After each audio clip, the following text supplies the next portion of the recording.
Hello, welcome to the Garden Gurus. I'm Trevor Cochran and we have got another incredible program for you today, packed full of down-to-earth gardening advice. A bit later on, I'll be taking you into this arid, exotic nursery that is just specialising in the most unusual plants. And here's what's coming up on the rest of the show. Need a natural solution to pest control? Well, Nigel's got you sorted. Bonnie shows us some blooming brassicas and a garden centre that's a plant lover's dream.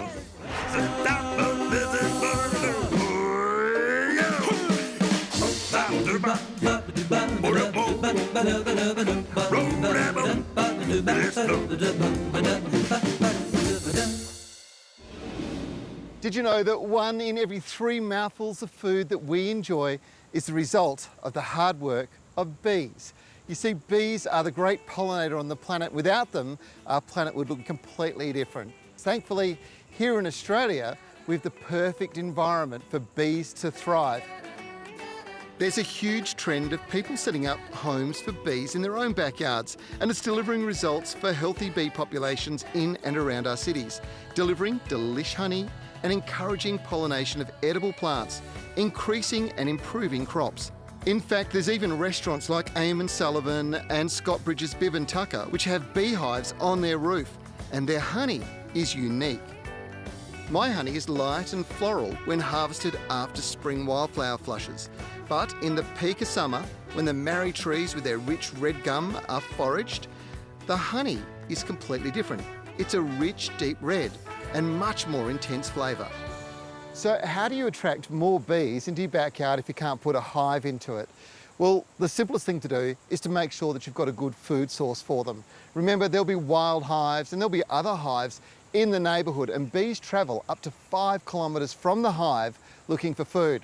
So planting flowering plants out that produce flowers all through the year will attract bees into your garden on a regular basis. And if you've got a veggie patch like this, which is all about producing green foliage, you might want to be bringing some bees in by putting the odd row of flowering plants, like this bergamot, which makes wonderful tea, but produces these beautiful flowers, which are a wonderful food source for bees. Now, if you're one of those people that suffer from hay fever, then having fresh honey from your own bees is a terrific way to go. And the reason for that is the bees are active in the area where you live. And what they're doing is collecting the pollen. So the pollen goes up to make the honey, you consume the honey, and you slowly build up this resistance and tolerance to those pollen allergies. It's such a great way to get over things like hay fever. Now, this is just another reason why you should be thinking about having bees at home. To celebrate 20 years of the Garden Gurus, we're looking back on some of our favourite moments.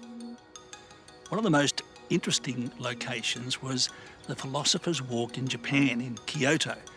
And most people go there during the cherry blossom time and it looks absolutely stunning.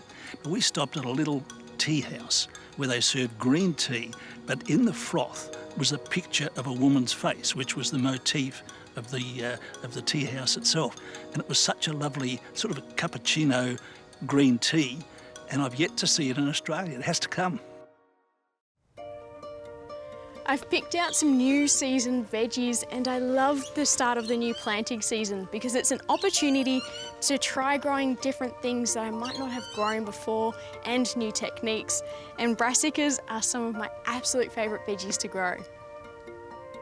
The brassica family includes cauliflowers, cabbage, broccoli, Brussels sprouts, kale and many more. Brassicas are very time-sensitive crops and you don't want to be planting them too late when they lose the opportunity to establish. But on the other side of the coin, you don't want to plant them too early at the risk of the plants bolting. From April onwards is the perfect time to be planting your brassicas into the garden, and if you're hoping to grow them from seed, they should have been done about 8 to 10 weeks ago, so it's a little bit too late. But starting from a seedling stage is quite easy, they save you a lot of time, and once you plant them into the garden, you're looking at a harvest stage of about 10 to 12 weeks, give or take. Like all veggies, brassicas grow best in a good rich soil with good watering and feeding throughout the season. And when you're planting your seedlings, keep in mind the distance required. Cabbages and cauliflowers tend to require the most space. so 40 to 50 centimetres, whereas broccoli and even Brussels sprouts can be planted at a shorter distance apart. Early on in the season, keep a watchful eye on your plants for the white cabbage butterfly, as it will lay its eggs onto the foliage, and this one actually has one on it. And when they hatch, they'll reveal these tiny, chunky little caterpillars that will open with this delightful sight because they've got this wonderful meal in front of them. And you can simply wipe the eggs off and flick the caterpillars off. But if you don't want to do that, you can use an organic pesticide. For this season, I'm growing an assortment, but we'll be focusing more on broccoli as I can never have enough. I've picked out two main types, broccoli Magic Dragon and then broccolini, which is a smaller floret-like head, but both are certainly delicious. Once you have your brassicas all planted, don't forget to give them a nice layer of mulch, as this will not only keep that water and moisture locked into the soil, it will help keep the roots nice and warm, especially going into the cooler months. And lastly, don't forget a good feeding and watering routine, as this will not only help them establish quicker, but it means you'll have a better harvest and tastier veggies too. I've been a big fan of lawns and mowing them ever since I was a kid. In fact, no sooner was I walking than I was behind the mower. The rumble of the engine, the smell of the freshly cut grass, I just love it. If you've got a big block with a lot of lawn, or you just want to get the job done more quickly, you're going to love these two big ripping mowers from Rover. They're ideal if you're looking to upgrade.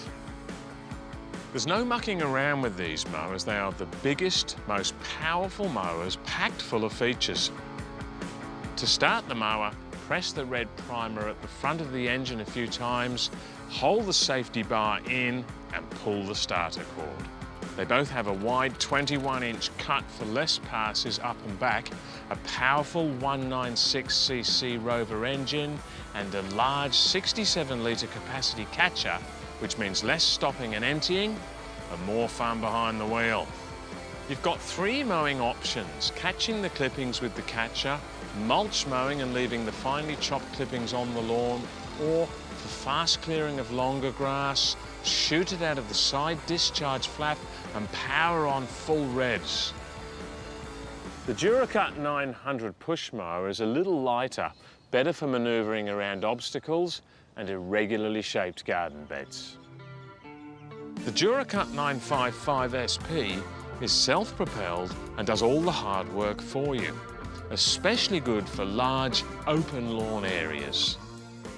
One of the things Rover are famous for is being easy to start year after year after year, and for delivering clean cutting and catching so that you can look back with pride at a job well done when you're finished. It really is a beautiful thing. Just watch this.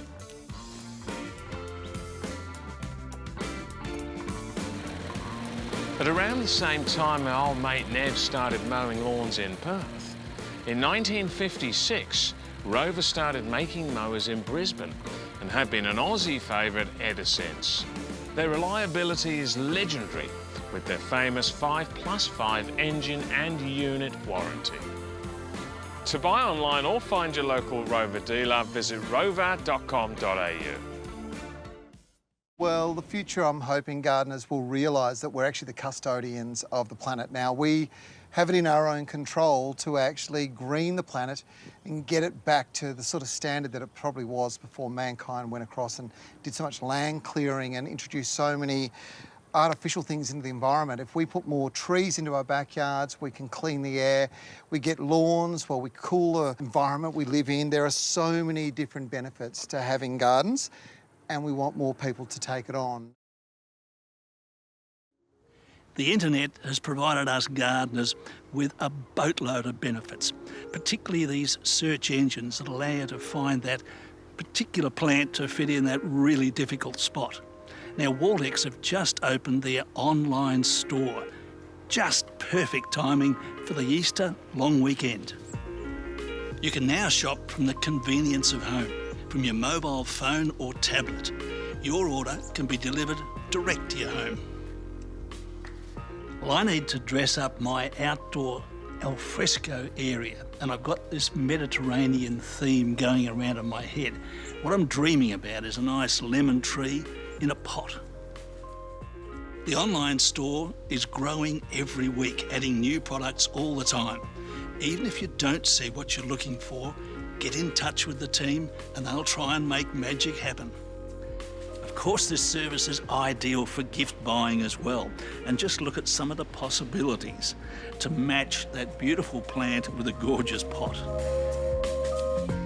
There's an amazing collection of indoor plants to decorate your home or home office. Or you could dress up your outdoor patio area with some of these lovely shade-loving plants. Now, I've got my eye on this stunning calathea. That would do a perfect job.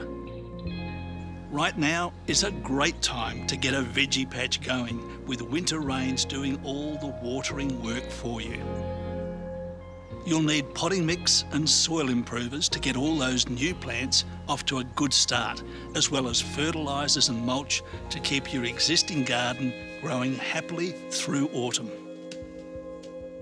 With 4 stores ringing Perth, deliveries are quick and easy. For interstate or regional customers, many of these items can actually be sent by post, both throughout Western Australia and the country. Waldex is open 7 days, including all the Easter long weekend. I've just had a call and my delivery is at the gate. Check out the Bud Club, a new customer loyalty program that not only delivers rewards every time you shop, but lets you in for special VIP shopping experiences and events. With the fellas back on their way to Waldex, all that needs to be done now is the planting. A Bud Club loyalty promotion will run for the whole Easter long weekend, the perfect time to get stuck into a garden project. So where do you go? waldex.com.au. When it comes to new plants, we've highlighted so many amazing releases. Probably the one that really strikes me, and it's in recent times, is a brand new form of the ZZ plant. It's called Raven, and it's got black foliage, but when the new foliage comes out, it's lovely lime green. So the contrast between the two is spectacular, and this is a plant that is indestructible. One of the challenges we face in the garden is pests, keen to feed on our ornamental plants and edibles. You'll always find a pest or two in the veggie patch, especially in autumn. Now, charging in there with a heavy dose of poison might be effective, but these days most of us prefer a safer, more natural approach. Nets like these can be very effective to prevent the intrusion of fruit fly, moths and butterflies that can lead to devastating caterpillar damage. But they're not always suitable, and they don't stop all pests, scale for example, which is why you need a good spray. You can see the caterpillar damage on the kale here. It really is shocking stuff. Now, Earthcare White Oil Insect Spray is low toxic, very reliable and safe to use on all your plants, including edibles, because it uses food-grade paraffin oil. It's amazing how something so simple can control so many garden pests. Citrus leaf miner is a common pest. The small adult moth lays eggs in the new growth. The larvae tunnel and feed inside the leaf, leading to all sorts of ugliness and a nasty business. There are numerous sap-sucking snails, some of which feed on the leaves, others on the branches, but they're no match for the white oil. Aphids are annoying little sapsuckers that come in green, brown, black and orange and reproduce at an alarming rate. You wonder how they find the time to eat. They love the soft new growth, but are easily dealt with the white oil. Now, the spray works by smothering the insects and pests, in so blocking the breathing pores, causing suffocation. They get the oil all over them, they can't get it off, and then it's all over. The active ingredients in Earthcare White Oil Insect Spray are safe for the environment, humans and wildlife. And it has a 1-day withholding period, which means it can be sprayed safely up to the day before harvest.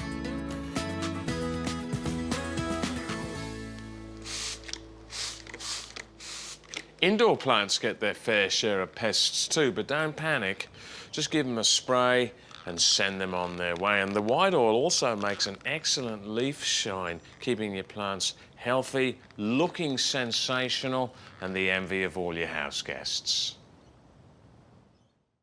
Now, I know it seems like a strange thing to do this time of the year, but I wanted to take you into this very special family-run business. Now, it specialises in those arid, weird and wonderful cacti and succulents. And it's the classic family business where they're just putting so much love into these unusual plants and then sharing that knowledge with the public. This is a specialist in the world of arid plants and exotic species called Carnut Nursery.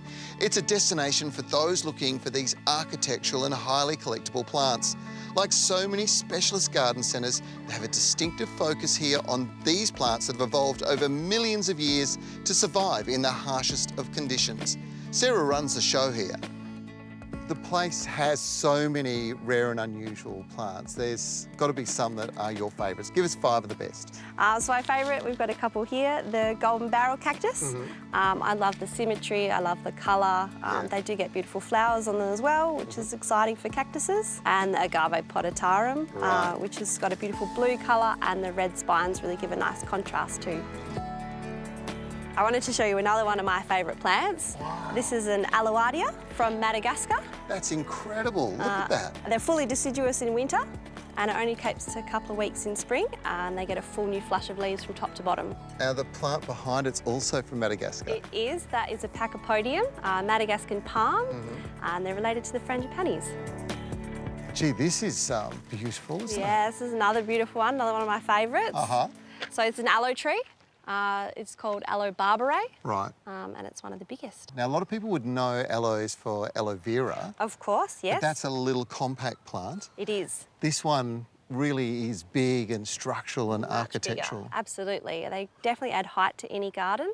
They're a And beautiful flowers? plant. They do have a flower. It attracts a lot of bees. Right. Did you know that it affects the condition of the honey as well? I didn't, so it It changes does. the flavour. Yes, it does. Now, we've got one more. I've got one more that I want to show you. Over It's here? just over here. So this is commonly known as the artichoke agave. Right. You can see why they call it that. It does have a mouthful of a Latin name, which is Parrii truncata. Wow. Now, there are so many incredible plants. A lot of people have taken them home and not had a lot of success. What are your recommendations for these? So number one thing is drainage. So really free draining soil. If they're in a pot, make sure the pot's got holes in the bottom. They do love to be watered, not regularly, but a really good water. And not sitting in trays. Not sitting in water, no. They like to be dry in between each watering. And full sun is the ideal scenario. Full sun is the ideal. Yep, full sun, nice and bright, nice and warm. Fertiliser? Just a little bit of slow release. Yeah. You can put it in with the potting mix when you repot them, or a handful in the soil if you put them in the ground. Yeah, awesome. I think I can go shopping here for hours. Do you want me to get you a basket? You don't need a basket. I need a very big trolley. Big trolley? Got I some think of I those? could get that for you. Well done. Who's that one? Dark Vader. Dark Vader. Yeah. May the force be with me. Carnut Nursery is a family business. Like most independent garden centres, they put everything into producing these remarkable plants, and they collect and supply some really different species, things that will leave you with a really unusual and unique garden, something people will marvel over. If you want to know a bit more about carnut or cacti and succulents, check out this website. Well, that's it for this week's show. I hope you enjoyed it. The good news is we're back next week. We've got another great program for you, packed full of down-to-earth garden advice and inspiration. How good is this nursery? Nurseries where you've got display gardens that are so inspiring. Well, they're the ones you walk out with a little bit lighter because you've spent your money, but it's money well spent. Look at these plants, they're gorgeous. Now, if you want to know anything more about today's show, all you have to do is visit our website. If you've got a question you want to ask, well, we'll answer it for you if you join us on Monday mornings for our Facebook Live Gardening Club. I'm Trevor Cochran. I'll see you next week for another great episode of The Garden Gurus.